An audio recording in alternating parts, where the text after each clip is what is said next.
A sales rep drove into McPherson County, Kansas, in December 1977 with a pocket calculator and a pitch. "Your wood dryer is costing you 40 hours of labor a year. My electric dryer pays for itself in 3 seasons." The 73-year-old farmer listened politely and said nothing.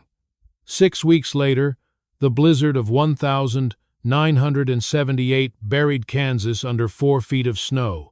Power lines collapsed.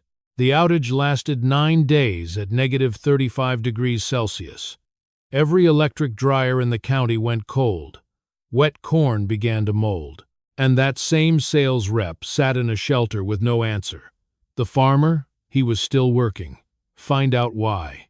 McPherson County, Kansas, January 1978. The first thing that Kansas winter teaches you, if you are paying attention, is that the wind is not a weather event. The wind is the weather. Everything else, the snow, the ice, the temperature that drops past zero and keeps going, arrives on the wind, is carried by the wind, and is given its full power by the wind. A Kansas blizzard without wind is merely an inconvenience.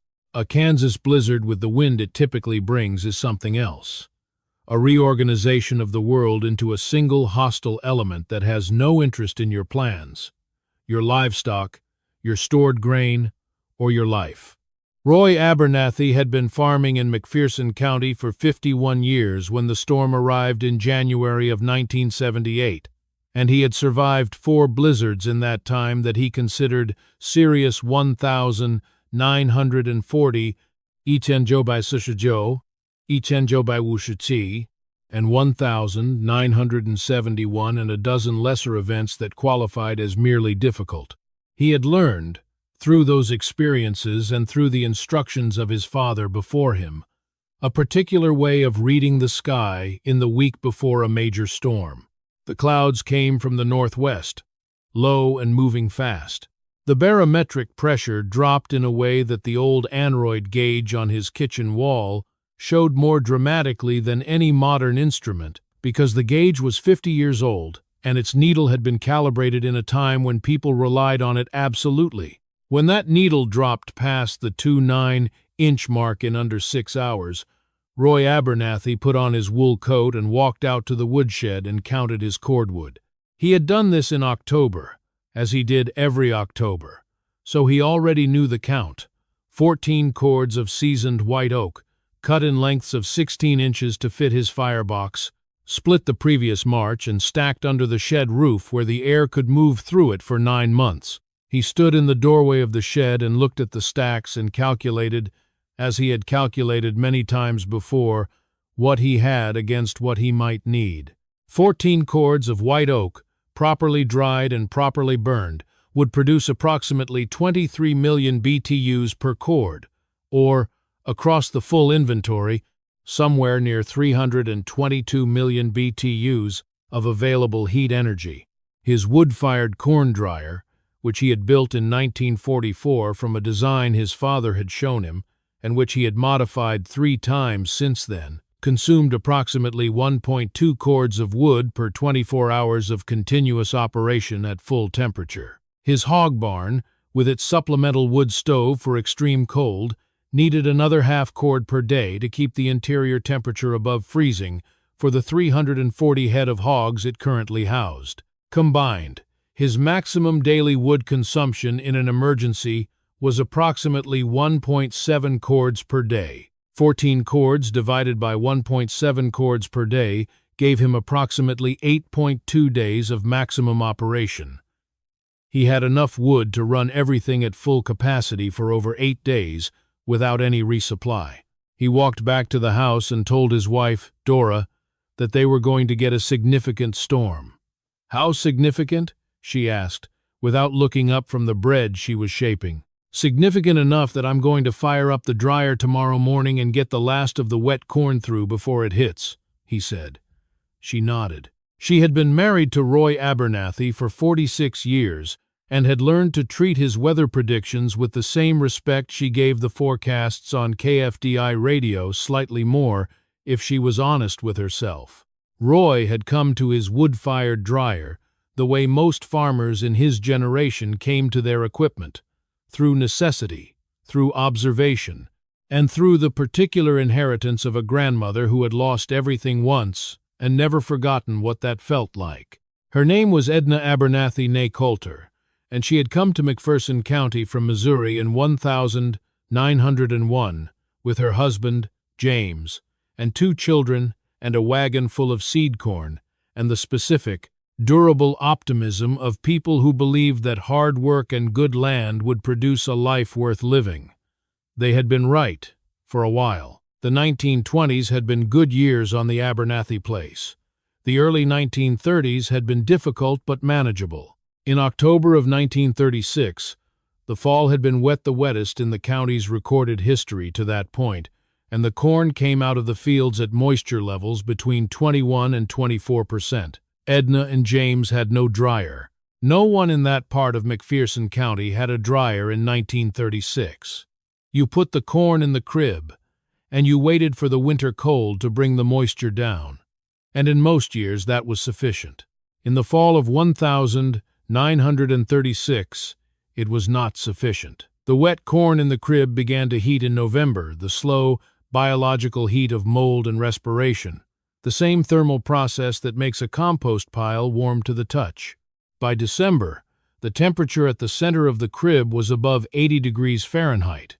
By the first week of January 1937, when James Abernathy opened the crib door and smelled the sour, alcoholic smell of fermenting grain, they had already lost half the corn.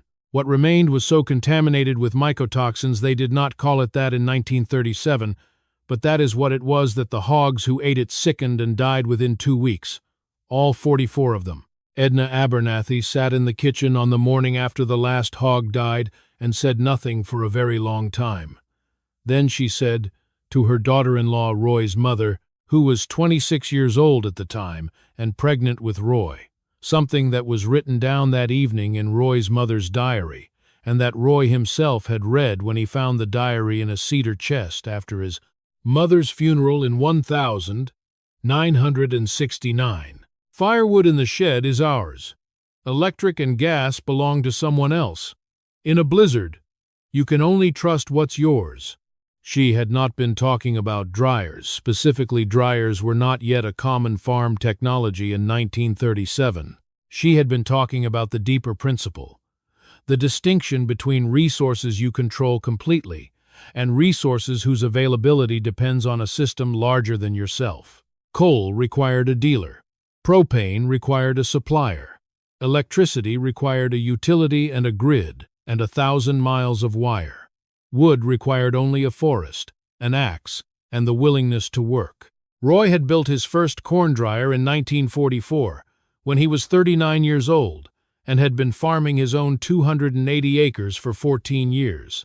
The design was simple: a firebox fabricated from a repurposed 500-gallon fuel tank, a sheet metal plenum connecting the firebox to a perforated floor drying bin, and an electric fan small, 1/3 horsepower to move the heated air upward through the grain. The dryer could handle approximately 200 bushels per batch, drying corn from 20% moisture to 14% in about 18 hours, at a fuel consumption of roughly 1 cord of wood per batch. He had upgraded it twice, in 1957, when he enlarged the firebox to increase BTU output by approximately 40%, and in 1966, when he added a second drying bin that allowed him to run 2 batches simultaneously. By 1978, his system could handle 400 bushels per batch, process approximately 800 bushels per day of continuous operation, and dry corn from 22% moisture to 13.5% below the 14% standard that grain buyers required in a single extended cycle. His neighbors used propane dryers. Most of them had installed soak-up electric units between 1968 and 1974, when propane prices were stable and the equipment dealers were offering financing terms that made the capital cost easy to absorb. A full soak-up system dryer, grain handling equipment, control panel ran to about $11,000 by 1975, which was a significant investment, but one that the extension service projections of the time showed paying back in labor savings within 7 to 9 years. Roy Abernathy had looked at those projections when Phil Decker, the Sukup dealer who covered McPherson and Rice and Harvey counties, had brought them to a Farm Bureau meeting in the fall of 1974. He had looked at them carefully because he was not a man who dismissed numbers. He understood the arithmetic of labor costs. He understood that carrying 1 6-inch logs from the woodshed in January was a physical demand that a 73-year-old man could not make indefinitely. But he had also looked at the line in the projections that said, in the careful language of equipment dealers who do not wish to raise uncomfortable questions, assumes continuous propane availability at current market prices. He had not said anything at the meeting. He had driven home, put the truck in the barn, walked to the woodshed, and counted his cordwood. Phil Decker was a good salesman in the specific, competent sense of a man who understood his product, knew the financial landscape of his customers, and genuinely believed that what he was selling improved people's lives. He was 44 years old in January of 1978, with a wife and 3 children in McPherson and a sales territory that covered most of central Kansas. He drove a 1976 Chevrolet C10 pickup in Sukup Green. The company provided the truck, and he carried in the glove compartment a Texas Instruments TI-30 calculator that he used at farm kitchen tables across the county to demonstrate, in precise numerical terms, the cost of Roy Abernathy's stubbornness. The demonstration was the same each time, with minor variations for the individual farm size and labor rates. He would set the calculator on the table, ask the farmer how many hours per week he spent maintaining and operating his wood dryer during the October-December drying season, multiply by the farmer's self-reported value of his own labor time, add the cost of chainsaw fuel and maintenance for wood cutting, add the cost of any hired help for splitting and stacking, and produce a total annual labor cost figure that was typically between $2,800 and $4,400. He would then compare this to the annual propane cost of the equivalent Sukup system, which, at 1,975 propane prices, ran to approximately $1,900 for a similar volume of grain. The difference, call it $900 to $2,500 per year in Roy Abernathy's favor toward his old system in raw fuel costs, but against him in labor costs was, Phil argued, the quantified measure of an irrational attachment to an obsolete method. He never said it in those terms to Roy directly. He said it at Farm Bureau meetings, in the particular tone of a man presenting facts to a community and allowing the community to draw its own conclusions. At the October 1977 Farm Bureau meeting 3 months before the January storm, Phil Decker had introduced a new element into his presentation. He had attended a seminar in Wichita on farm management efficiency, and he had come back with a concept that he found genuinely illuminating: the idea of hidden costs and option value in farm capital decisions. He explained, with the calculator and a pad of paper, that an obsolete dryer represented not just current inefficiency but foreclosed future options. You couldn't add moisture sensors, couldn't integrate with grain management software, couldn't capture data on drying rates that would improve future harvest decisions. Roy Abernathy had been in the back of the room during this presentation, as he usually was at Farm Bureau meetings, present, attentive, and quiet. When Phil finished and asked if there were questions, Roy raised his hand.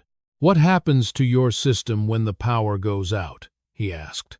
Phil looked at him with the patient expression of a man who has heard this objection before. "A 3-day backup generator is a common addition for about $2,400, he said. "Amortized over the system's life, it adds about 12 cents per bushel to drying cost." "What if the power's out for longer than 3 days?" Roy asked.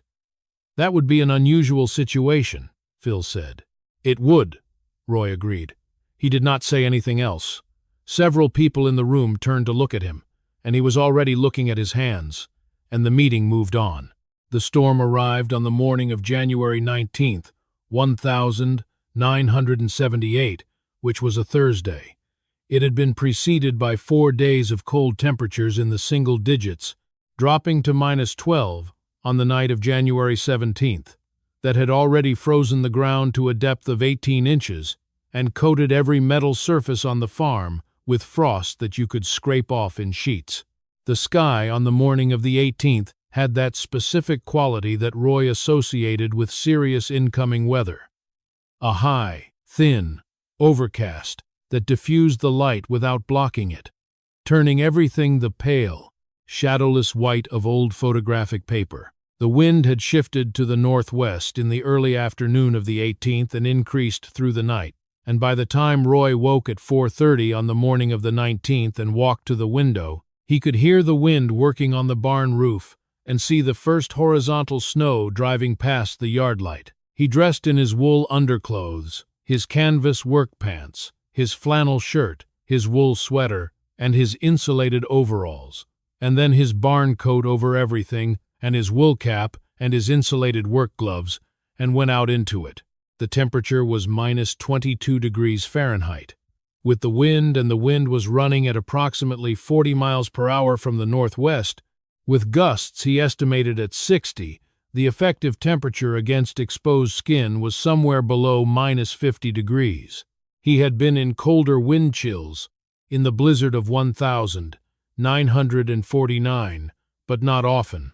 He had a rope strung from the back door of the house to the barn, as he had strung it every winter since 1941, when a neighbor named Carl Perkins had walked from his house to his barn in a blizzard and missed it in the whiteout conditions, and been found 2 days later in the snow 80 yards south of his barn door. Roy had strung the rope and showed it to his sons, and told them the story of Carl Perkins, and the rope had been renewed each fall ever since, and now it guided him through zero visibility to the barn door in 45 seconds. He checked the hogs first. The barn's interior temperature, with the animal's body heat and the insulation of the heavy timber walls, was holding at about 18 degrees cold, but not immediately dangerous for healthy hogs. He started the supplemental wood stove, a cast-iron airtight that he had installed in the barn's southwest corner in 1955, loaded it with 4 pieces of white oak from the barn's internal woodpile, and adjusted the damper for a slow, sustained burn that would hold the stove for 4 to 5 hours without reloading. The hogs would be fine. He went to the corn dryer next. He had run the last batch of wet corn through on the 17th, a 400 bushel batch at 21% moisture, and it was sitting in the finished bin at 13.8%, ready to transfer to the main storage bins when he had time. The dryer itself was cold, the firebox ash gray and silent. He opened the firebox door, cleaned out the ash into a metal bucket, and began laying a new fire. Newspaper, then kindling, then increasingly larger pieces of wood, until he had a foundation fire established. He adjusted the damper and the draft to produce the controlled, steady combustion that would bring the firebox up to operating temperature without thermal shock to the metal. The fire was well established within 30 minutes. He transferred the finished corn to the main storage bin through the enclosed transfer auger, loaded a new 400 bushel batch of wet corn. This was the last of his unharvested wet corn, which he had been working through since October, and set the fan and the temperature controls for a standard drying cycle. Then, he went back to the house for breakfast and listened to KFDI on the AM radio. The forecast was for continued blizzard conditions through Sunday. Storm total snowfall of 18 to 24 inches. Drifts to 12 feet in exposed areas. Temperatures remaining below zero through Tuesday. Wind chill advisory for temperatures equivalent to -45 to -55 degrees Fahrenheit. He noted that the forecast said nothing about power. It did not need to. Roy Abernathy understood what a storm of this magnitude would do to the power infrastructure of McPherson County. The distribution lines ran on wooden poles across open fields, exposed to every wind and ice load the weather could generate. A sustained wind event of this duration and intensity would bring down lines across the county probably within 12 hours. The substation equipment, stressed by load surges as electric heating systems struggled against the cold, would trip its protective circuits. Restoration would take days. In 1949, it had taken 11 days. He told Dora he was going to fire up the dryer and then walk the fence line to check that the hog lot panels were secured. She poured him a second cup of coffee and told him to stay on the rope. The power went out at 2:17 p.m. on January 19th. Roy noted the time on his pocket watch, a habit his father had instilled. The discipline of recording facts precisely when they occurred, and walked to the window of the house. The yard light, which had been burning since noon in the storm's darkened sky, was out. The barn light, which he could just see through the driving snow, was out. Across the fields to the east, where he could normally see the roofline of his neighbor Harold Kessler's barn, there was nothing but white. He went to the dryer shed. The fan had stopped, it ran on line power, but the firebox was burning steadily, and the grain bin's interior temperature was still well above the 110-degree drying threshold. He connected the fan to the small 3.5 kilowatt gasoline generator he kept for exactly this contingency. Enough power to run the fan and the stirring auger, nothing more, and the drying cycle continued without interruption. He had 17 gallons of gasoline for the generator, which at the fan's consumption rate of approximately 0.4 gallons per hour would last about 42 hours, enough to finish the current batch and one more. But beyond that batch, the wood dryer needed no electricity except for the fan. He had already considered this months before. He had a second, older fan in the equipment storage room, a direct drive model from 1952 that ran on a small gasoline engine, requiring no connection to the grid at all. He had maintained it because it was useful for supplemental ventilation in the corn storage bins during summer. In an emergency, it could replace the primary fan on the dryer indefinitely, as long as he had gasoline for it. He had 31 gallons of stored gasoline in approved containers in the equipment room. He was, in the specific sense that his grandmother had meant, prepared. The calls began on the second day. The first was from Harold Kessler, who farmed 420 acres to the east, and whose Sukup propane dryer had, of course, stopped when the power went out. Harold had approximately 800 bushels of wet corn, harvested at 22% moisture in October, and awaiting drying sitting in his wet bin. At 22% moisture, at the current ambient temperature of -22 degrees outside and perhaps 15 degrees inside the unheated bin, the corn would not mold immediately. But the cold would not dry it either. When the weather warmed, when it inevitably warmed, the wet corn would begin its biological work, and Harold Kessler would have a problem. "Roy," Harold said on the phone, his voice carrying the careful neutrality of a man asking a favor he knows he has no particular right to ask. "I've got 800 bushels sitting wet, and my dryer's dead. I don't know how long this is going to last." "Bring it over," Roy said. "I can't pay much right now." "I don't want pay," Roy said. "After the storm, when you're back on your feet, you and your boys come out and help me cut and split next year's wood. We'll call that even." There was a pause. "That's more than fair," Harold said. "It's what the wood costs," Roy said, and meant it precisely, not as generosity and not as a transaction, but as an accurate accounting of what he needed and what Harold could provide.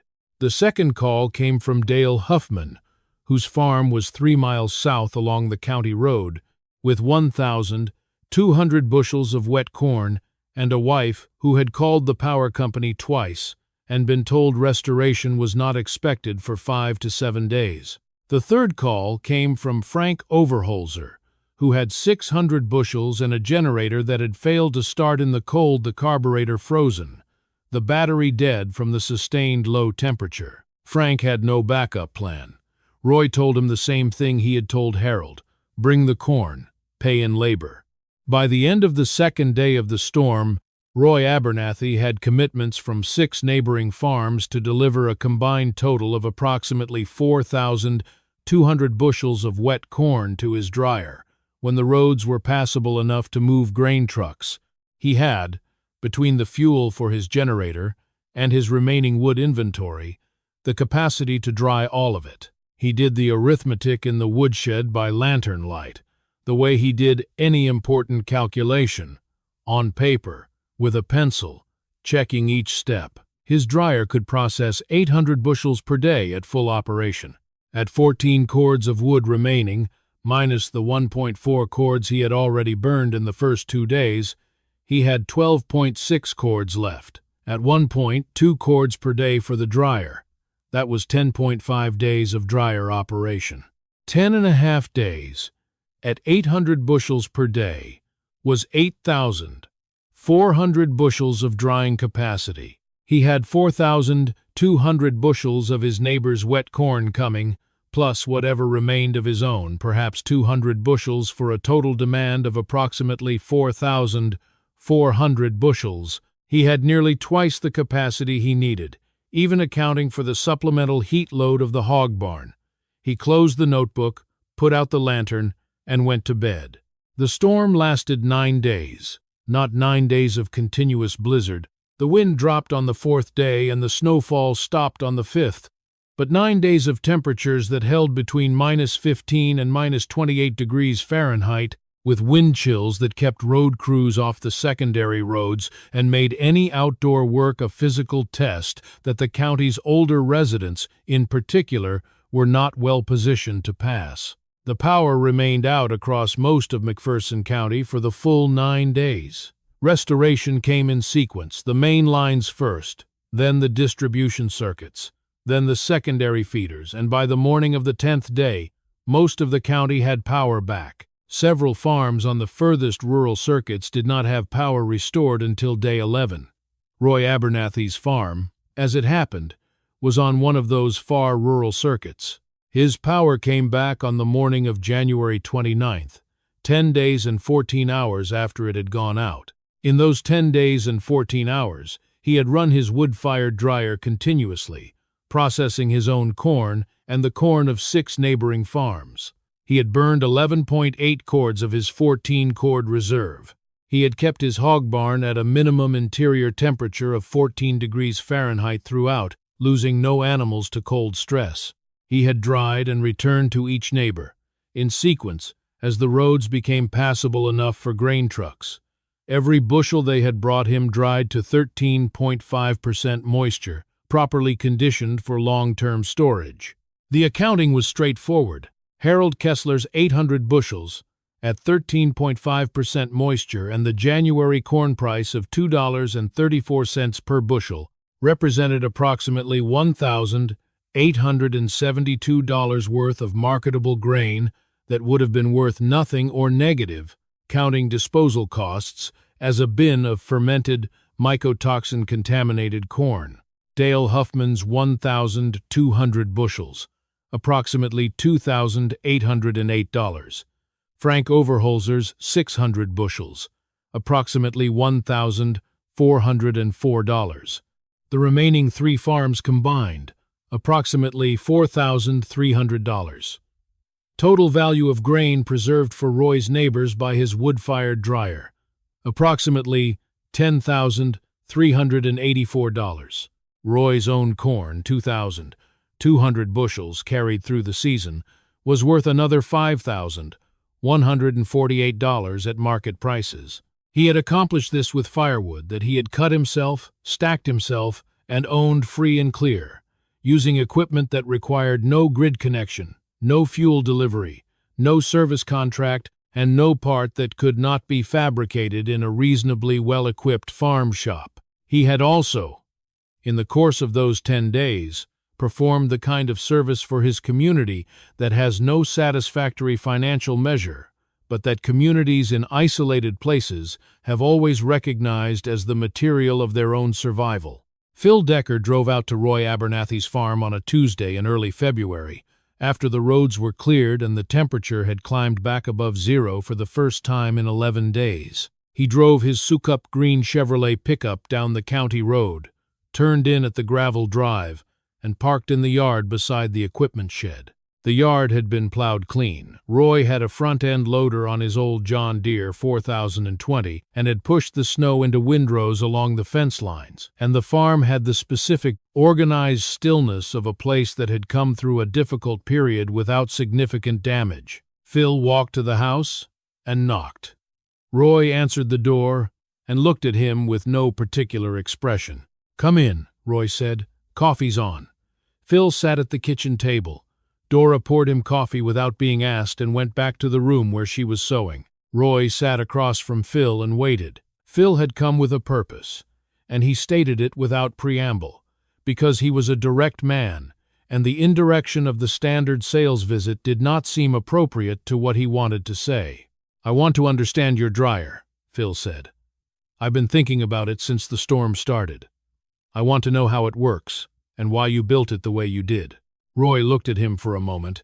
Then he said, "Come out to the shed."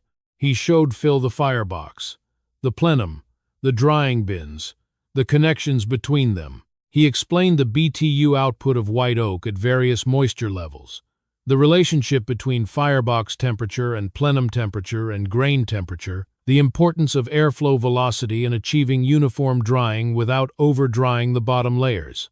He showed Phil the small gasoline engine fan he used when the grid was down and the generator cans he kept full for exactly that eventuality. He talked about wood selection, white oak for sustained heat, some hedge apple for extreme cold situations when you needed maximum BTU density, never elm because it burned unevenly and plugged the flue with creosote. Phil asked questions and wrote them in a small notebook he carried in his coat pocket. Some of the questions were technical. He was a technically curious man, and some were practical, about maintenance and labor and the real cost in time of the system.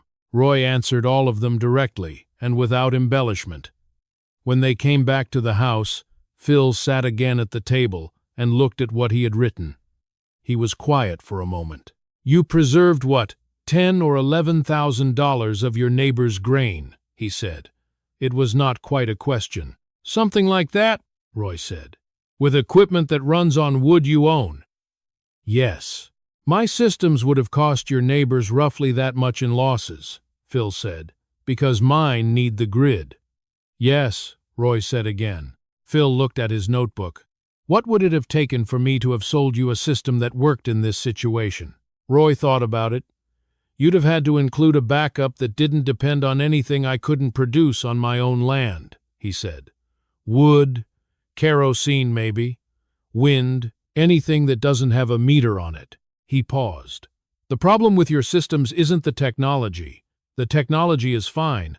The problem is that the technology assumes the infrastructure will always be there, and infrastructure fails."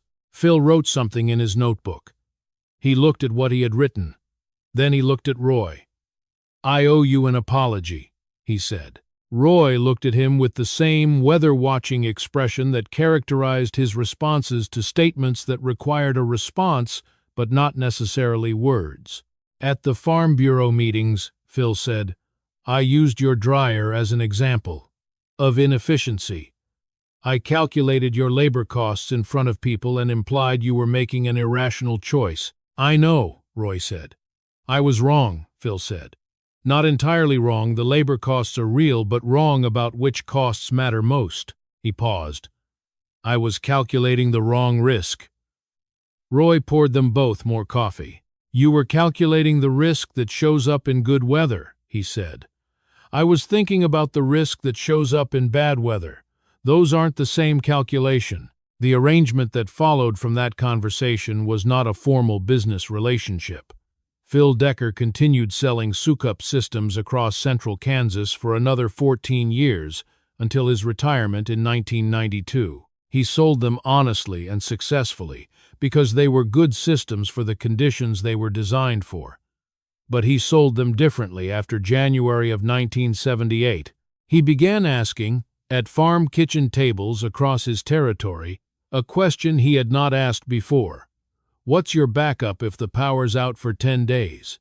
He brought up the blizzard without being asked. He talked about Roy Abernathy's wood-fired dryer, not by name, initially, but by its principle, and he suggested to every customer who was installing a new sukup system that they consider maintaining some form of non-grid-dependent backup. A wood burner, a propane-fired batch dryer that could operate on stored tanks rather than a delivery line.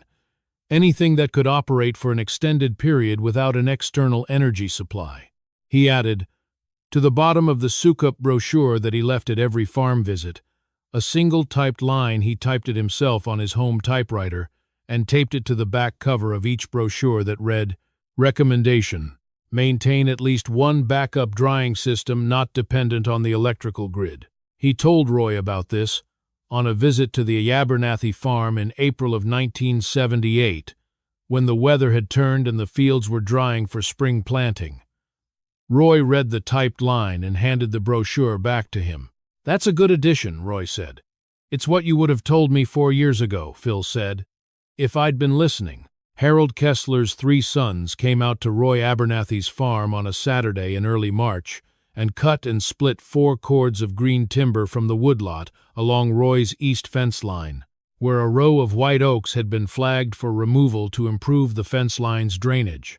They worked from 7 in the morning to 4 in the afternoon and left the wood in neat rows to season until the following fall. It was, in the informal accounting of people who have helped each other through a crisis, approximately what Harold owed for the drying of 800 bushels of wet corn in a January blizzard. Dale Huffman sent his son and a hired man for 2 days. Frank Overholser came himself with his son-in-law and spent a full Saturday splitting hedge apple near the south fence where Roy had fallen a large tree the previous summer. Hedge apple was brutal wood to split the grain, twisted and interlocked in ways that defeated even a sharp maul. But Frank Overholser was a stubborn man and he worked through it without complaint. And at the end of the day, the stacks along the south fence were higher than they had been before the storm. The 3 other farms sent men in similar ways. Over the course of March and April, until Roy's woodshed held 16 cords of new cut timber that would season through the summer and be ready for the following autumn. He had begun the spring with more woodshed capacity than when he had started the winter, which was not what usually happened. Dora Abernathy, who had watched all of this with the quiet satisfaction of someone who had spent 46 years watching her husband's preparations prove their worth, said one evening in April, "You're going to end up with more wood than you started with." "Looks like it," Roy said. "Is that what you planned?" "No," he said. "I planned to have enough. This is what enough looks like when other people help."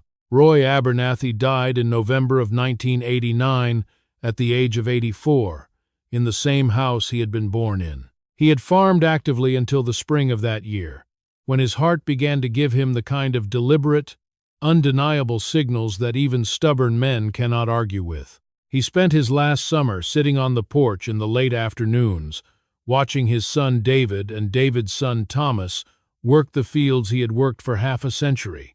And he told them things about the soil, about the weather, about the equipment with the particular economy of a man who knows he is spending down the last of a finite supply of time and wants to make each expenditure count. He told Thomas, one afternoon in August, about the blizzard. Thomas was 22 years old, and he had been 4 years old during the storm, and his memory of it was the child's memory of lamplight and cold, and the smell of wood smoke, and his grandmother's voice saying something reassuring. Roy told him the full story, the wood inventory, the calculation, the neighbors' calls, the drying, the cordwood in payment, and Thomas listened with the attention of someone who is hearing for the first time a story he has been living inside of without knowing it. "Why did you keep the wood dryer?"